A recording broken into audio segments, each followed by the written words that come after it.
great shores and woodlands of the North Michigan. Hi there, come on in. In the next half hour, we're going to take a look at a couple situations that John Ford videotaped in the Upper Peninsula involving pheasants. What are their chances for survival in the 1990s? We're also going to watch an exciting moment in the shooting sports, a shoot-off between two archers who hit the bullseye at the outdoor fair 2 weekends ago.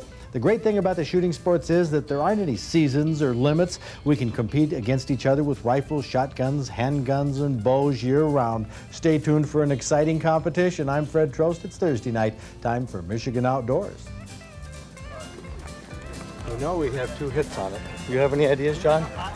I really can't tell. That first one looked very, very good, though. Archers by the hundreds have lined up at the outdoor fair for years to shoot at the bear that's, 100, sometimes 150 yards away. The arrows they use are standard target points. Most archers shoot with a mechanical release for better accuracy. Many use overdraws, but you know, any shot over 100 yards is a long shot. There's no other way to look at it.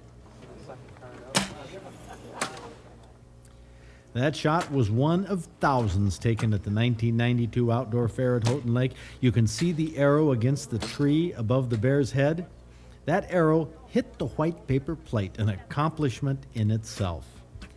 In fact, that archer shot 2 arrows that hit the plate. These are the ones with the blue veins. They came darn close to that green bullseye. Hitting the green would have put the shooter in the running for this big bear 4-wheeler. The Livingston Archers had been offering this prize for the past 3 years to the archer who put an arrow inside the black ring. He did it right here, 2:30 p.m. on the 27th of June, 1992. Terry Randall from Caro smacked that bullseye. You didn't see that bullseye from here. No way. You can barely see the plate. That's right. For crying out loud. Well, let's see this bow that you're using, Terry. What? This doesn't look like anything terribly high tech. Nothing special, just set up for hunting. Okay, it's a Pro line. It has, we got overdraw on this? Yeah, homemade overdraw. A homemade one. What pound? 80 pounds. Okay, well that's a good haul. How high did you have to aim?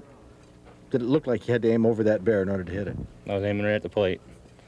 You have sight set, a sight pin for like 150 yards? Yeah. Okay, now how many arrows did you shoot?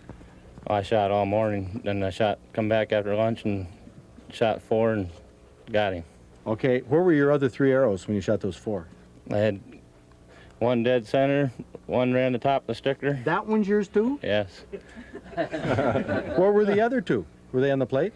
No, sir. Did they hit the bear? No, sir. Oh, so you had an incredible stroke of luck there. Well, Don, for the Livingston Archers, you've been having old Grizz out here for several years and offering this big bear 4-wheeler. Well, this has been the 3rd year that we've had this now, and Terry was here last year as well, right? Yeah. And how many arrows did you think you shot today? Oh, probably 80 arrows. 80 arrows? Now, did you practice at home for this yardage? Oh, a little bit, not much. Mm-hmm.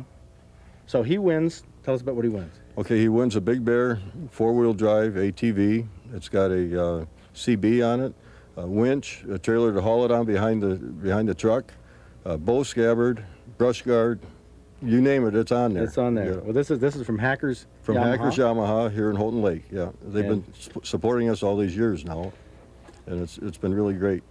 And finally, the man, Terry Randall, makes no question of it. You didn't have to judge this or anything. I was really happy about that. I didn't want to have to make the call on a line split or anything like that, so you did good.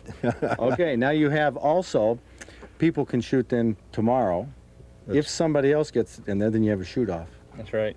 Oh, you're just hoping the wind is blowing. I hope there's a thunderstorm tomorrow. Terry Randall hoped for a wind on Sunday, but he didn't get his wish. The leaves were relatively still for most of the morning, and archers kept shooting at old Grizz. They were going for a shoot-off.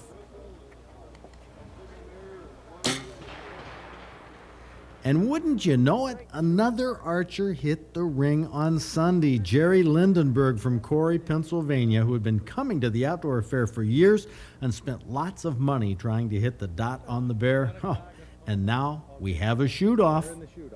What are the rules, Don? Okay, the rules are, it's a one arrow shoot. Okay, we're going to go with a coin flip. Okay, the winner of the coin flip gets his choice whether he wants first arrow or second arrow.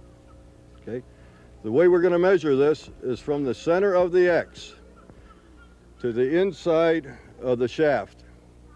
Okay, in other words, the shaft closest to the X. The arrow has to be in the bear to be scored. Okay, if one arrow's in the bear, the other's in the dirt, then the one in the bear wins. Okay, if they're both in the dirt, we do it again. Okay, now, are there any questions? No questions. Okay, Jerry, you're going to call the coin? Heads. Let it fall on the ground? Yep, on the ground. There it Heads is. it It's is. Your heads. choice. You want first or second? I shoot second. For 5 years, many hopeful archers have come close, but no undisputed winners. Until now, and we have two. Terry Randall takes the first shot. Here he goes, drawn back using a release. Oh. Hit the bear. No? Went past on the left, right? You're not necessarily out of it, my man. No. You're not necessarily. Okay, here goes Steve right now. He's taking his shot. Or Jerry, I mean.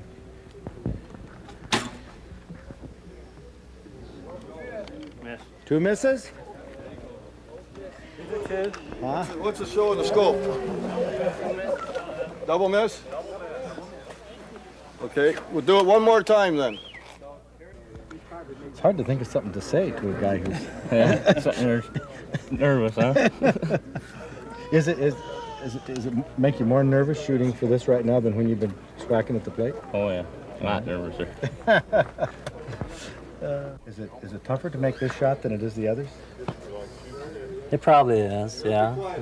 Yeah, Terry says he's a lot nervouser.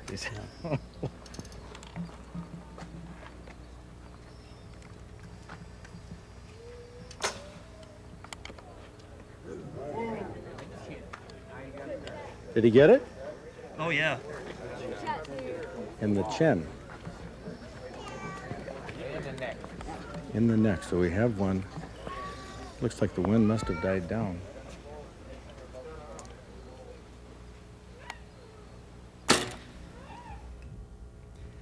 This arrow looks good too. In fact, those people watching through binoculars and spotting scopes saw it hit just to the left of the pie plate.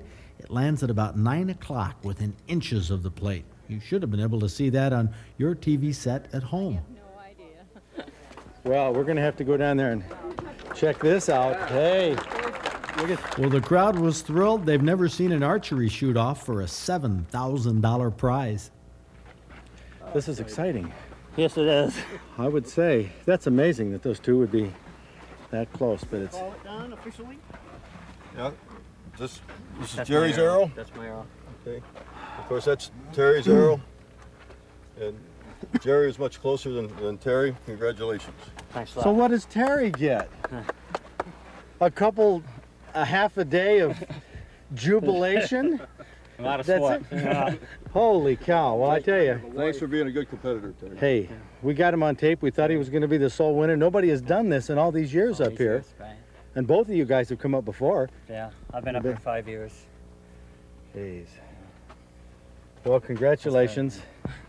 Jerry, that was Thanks a lot. super. That's what I got here. That's the keys? That's the keys, Jerry. Oh, my. Man, I've been coming up 5 years for this. 487 miles from home. Okay, we're from where? Pennsylvania. We're in Pennsylvania. Just outside of Corey. They have any shoots Pennsylvania. like this in Pennsylvania? We shoot 120 yards, 130. Terry Randall came so close, within inches of Jerry's shoot-off arrow, but close is only good in hand grenades. Jerry Lindenberg won the Big Bear.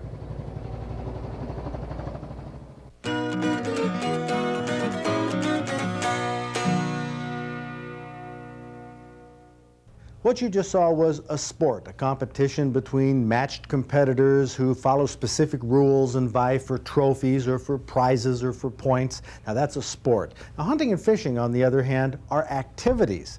They're an activity where we pursue fish or game. For example, deer. I go after a white-tailed deer. My goal is to make a quick, clean kill and end up with a venison dinner. When I'm fishing, I go after a fish like a walleye, try to fool it into taking my lure.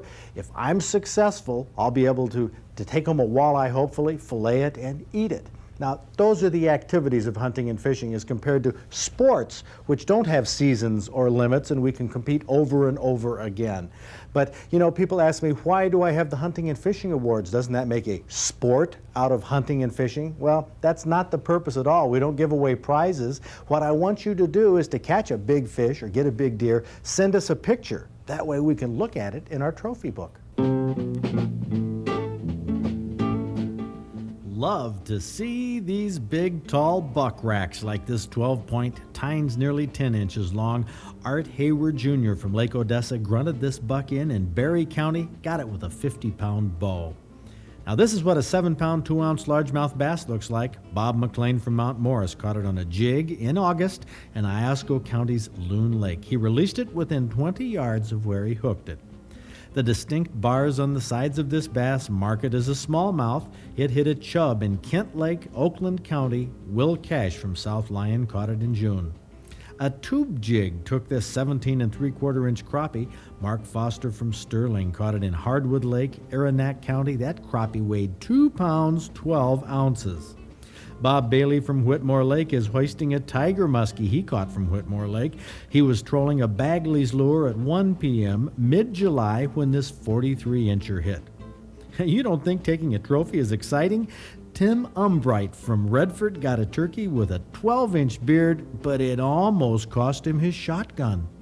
You got this bird, and you were kind of excited. Oh, yeah. How excited? Very. Very excited. So excited that he grabbed the bird, wanted to go back and show everybody, and what'd you leave in the woods? My gun. Left his gun in the woods. You got down, how far did you go before you figured out it was I was gone for 3 hours and rode right by it, looking, you know, where I was sitting, and I was showing my uncle where I shot the turkey and everything, and it was right there along the road, and dirt bikes were riding everywhere, and got down the road, and my uncle got his gun out, and I noticed my case was empty, and that's when we got back. 3 hours later, went back, found his gun in the woods. Most sportsmen don't expect to get trophies, but when they do, they get excited, just like Tim Umbright, who's our Michigan Outdoors Trophy Turkey Hunter of the Week.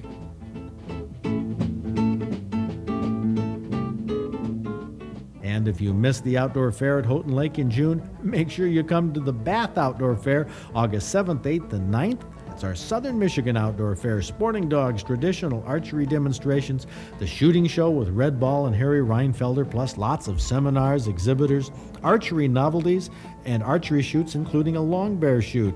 The outdoor fair comes to Bath in Southern Michigan August 7th through the 9th. Make sure you mark this event on your outdoor calendar.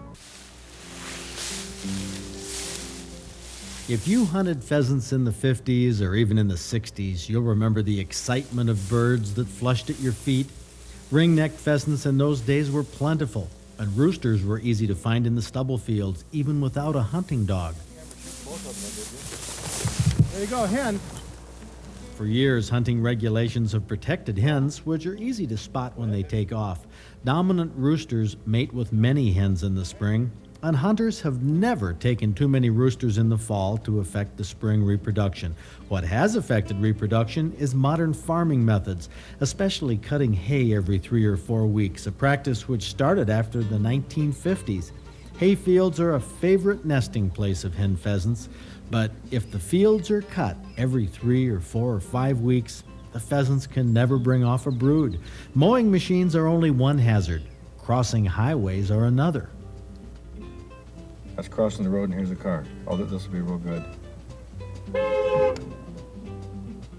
John Ford videotaped this encounter last May in the Upper Peninsula.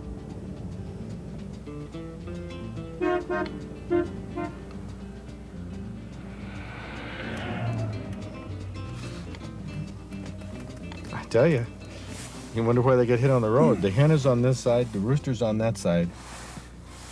They're confused. Oh, here, he's flapping his wings a little bit. I wonder if he crowed. Well, the rooster made it, but it doesn't seem like he learned much about the dangers of automobiles. Now the hen wants to follow him across, and, well, it doesn't look like she's too smart either. This shows how they get hit along the road, though. Oh, no. I hope not. Oh, no. Jeez, oh, Pete. Oh. Good shot. Jeez, oh, Pete. The hen made it against the odds, but she didn't seem to learn about the danger she faced either. Let's take a look at this close call again. Animals always seem to do this. They walk slow until the car is right there. Then they want to bolt in front of it. Now this hen somehow realizes at the last moment that trying to beat the car would be a really bad move. So she puts on the brakes. Oh. Good shot. Jeez, oh, Pete. These ring-necked pheasants are offspring of the survivors of many bad years, but if they don't wise up, how will these birds ever make a comeback? Some people say that this bird, the black-necked pheasant, offspring of a strain of pheasants that came from the Szechwan province of China, will be the bird that survives and flourishes in Michigan. The Michigan DNR has literally put all its pheasant eggs into the Szechwan basket, saying these Szechwan birds are much more wary, much better adapted to surviving in today's changing habitat. But when we were in the Upper Peninsula, Dickinson County, the first week in May, we saw several Szechwans alongside the road. Now, they weren't as wary as everybody said. In fact, these Szechwans held tight in the stubble field, acting like our old ringneck roosters.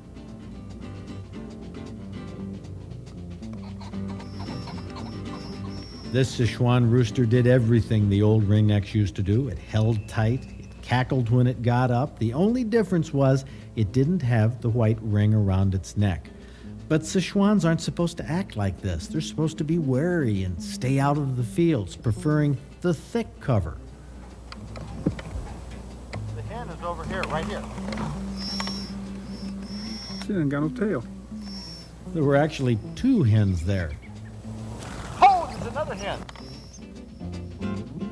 These Szechwans didn't act like survivors. We can only hope that they aren't typical, that the other Szechwans the DNR has released are much more wary and can avoid predators. And we hope that this pair of ringnecks aren't typical either. These pheasants are living precariously. There they go. They're, I think they made it for today if they get off the road. Oh no, rooster comes back.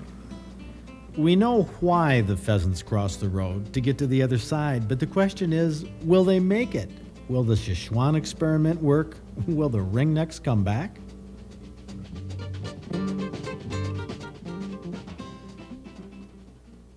If we can get an interview with Pete Squibb in the next few days, he's the biologist who's in charge of the DNR's pheasant program, we'll continue with this story of what's happening with our Michigan pheasants next week. Right now, Kathy Beitler has a chowder recipe that features perch.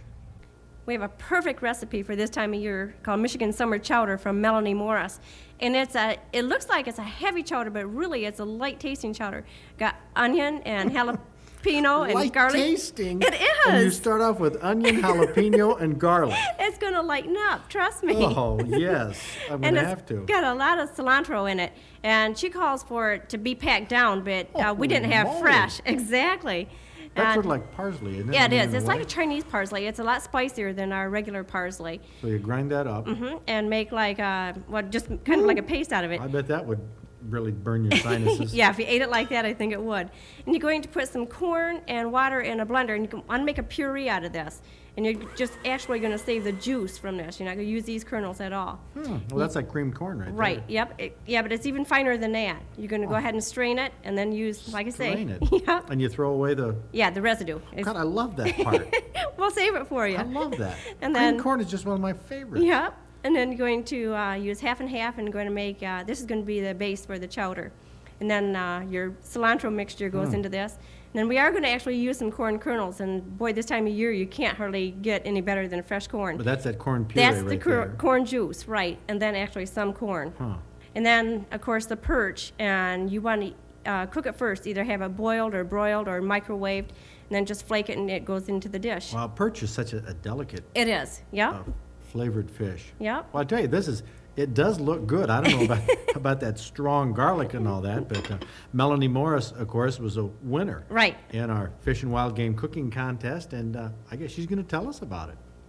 And its feature is fresh native Michigan perch. You can also substitute bluegill or crappie or any small panfish, and it makes a wonderful first course. It can serve about 6 people comfortably for a first course. Or my favorite is the main course with a substantial salad and some crunchy French bread, and it's a very tasty This shouldn't be called Michigan summertime chowder. This is Michigan anytime chowder. Anytime chowder? And this is probably the best chowder. The cilantro makes the recipe. It's the best chowder I've ever tasted. Whoa! Let me tell you, that recipe is outstanding. And they're not getting that many perch, but they're 10 to 12 inches, pretty good ones. If you can get outdoors and the weather's good this weekend, make sure you do. It's a great place to be. See you next week. Oh, Good shot. jeez, oh, Pete.